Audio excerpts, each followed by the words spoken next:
Hi guys, it's me again. In this video, I will show you how to create a meeting in Zoom. Firstly, you need to open up the application, and then as you can see on your Meet Chat setup, you have all these different options on your upper side, in which the first one it's our goal on this section.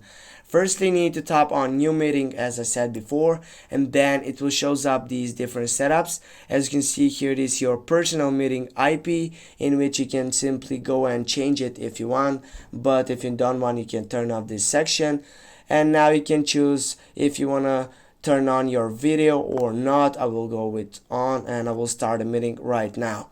Now it will need to take some time to get up to the full accomplishment to get on the creating meeting on Zoom. Now guys, as you can see, I have created a meeting in Zoom, and now if I want to simply share this meeting, I will click more, and here it will shows up all these different options.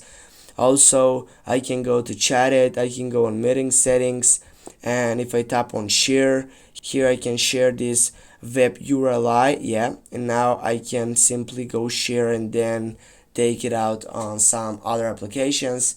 And that is guys, thanks for watching. Don't forget to hit that like and share the video. See you soon.